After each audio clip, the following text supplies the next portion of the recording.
പാകിസ്ഥാൻ അഫ്ഗാനിസ്ഥാൻ യുദ്ധത്തിന് ഒരു താൽക്കാലിക വിരാമം വന്നിരിക്കുന്നു. ലോകത്തിൻ്റെ വിവിധ ഭാഗങ്ങളിൽ യുദ്ധത്തിന് താൽക്കാലികമായിട്ടുള്ള വെടിനിർത്തലുകളെല്ലാം വരുന്ന ഒരു അവസരത്തിൽ ഇതും കേൾക്കുന്നത് സന്തോഷം തന്നെയാണ്. പക്ഷേ തീവ്രമായി തുടരുന്ന മറ്റു യുദ്ധങ്ങളുണ്ട്. ഉക്രൈൻ റഷ്യ യുദ്ധമൊക്കെ അറിയാമല്ലോ. പക്ഷേ ഗാസയിലാണ് ഒരു സമാധാനം ആദ്യം വന്നത്. പിന്നീട് അഫ്ഗാനിസ്ഥാനും പാകിസ്ഥാനും ഇടയിലുള്ള പ്രശ്നത്തിനും ഒരു അയവ് വന്നിരിക്കുന്നു. ഇവിടെയെല്ലാം ഇടപെടൽ നടത്തുന്നത് അമേരിക്കയാണെന്നുള്ള വാദം അമേരിക്ക ഉന്നയിക്കുന്നുമുണ്ട്.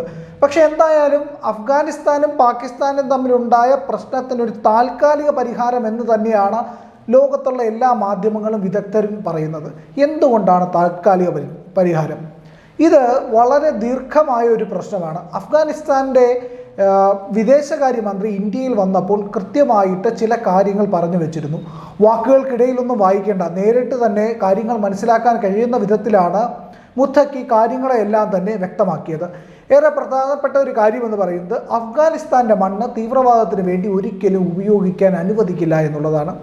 അതായത് പാകിസ്ഥാൻ തീവ്രവാദത്തിനായി സ്വന്തം മണ്ണ് നിരന്തരം ഉപയോഗിക്കുന്ന ഒരു പശ്ചാത്തലത്തിലാണ് അഫ്ഗാനിസ്ഥാൻ്റെ ഈ പ്രസ്താവന.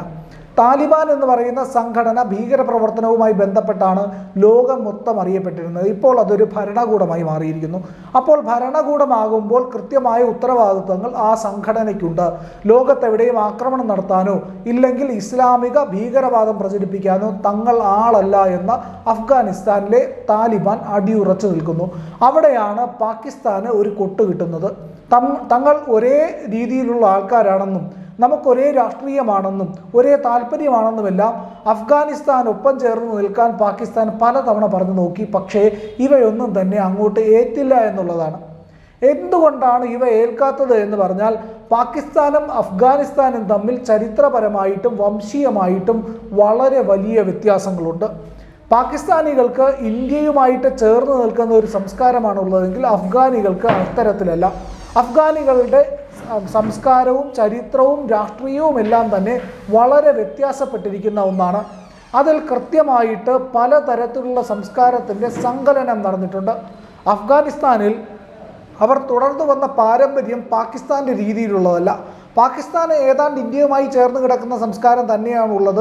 അത് ഇസ്ലാമികവൽക്കരിക്കപ്പെട്ടു എന്നുള്ളത് മാത്രമേ അതിൽ വ്യത്യാസമായിട്ട് കാണാൻ കഴിയുകയുള്ളൂ.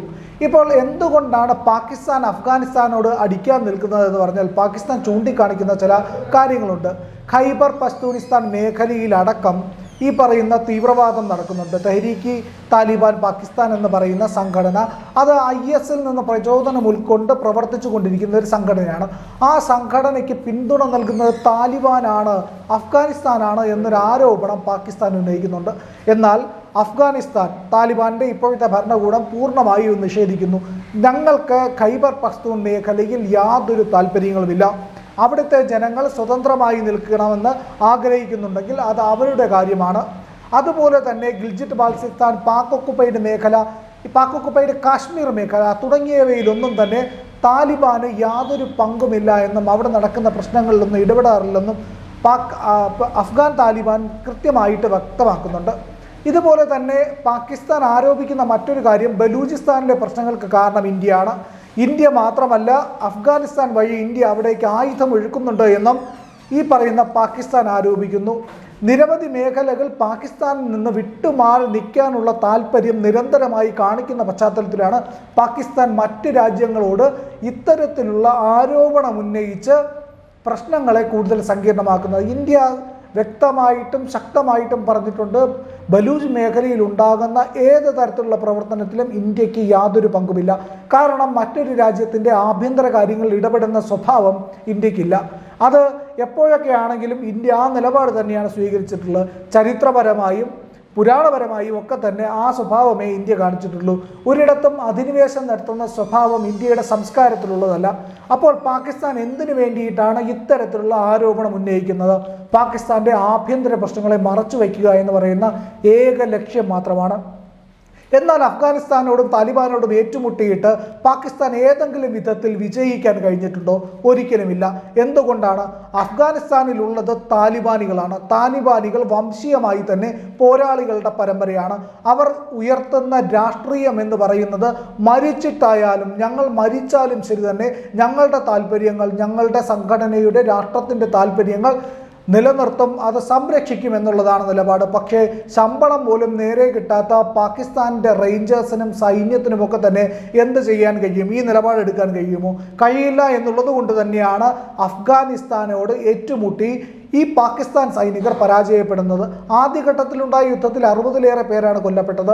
കഴിഞ്ഞ ദിവസം ഉണ്ടായതിൽ പാകിസ്ഥാനിലെ സൈനികർ മാത്രമല്ല അഫ്ഗാനികളും കൊല്ലപ്പെട്ടിരുന്നു എന്നുള്ള വിവരവും പുറത്തു വരുന്നുണ്ട്.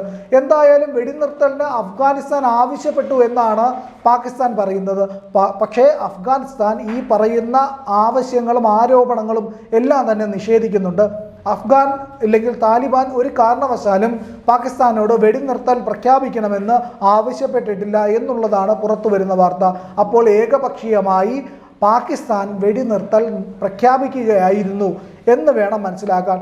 ഇന്ത്യയുമായിട്ടുള്ള പ്രശ്നത്തിലും ഈ പറയുന്ന ഓപ്പറേഷൻ സിന്ദൂറിൻ്റെ സമയത്തും പാകിസ്ഥാൻ ആവശ്യപ്പെട്ടത് ഇല്ലെങ്കിൽ പാകിസ്ഥാൻ ആവശ്യപ്പെട്ട ശേഷമാണ് വെടിനിർത്തൽ ഉണ്ടായത്.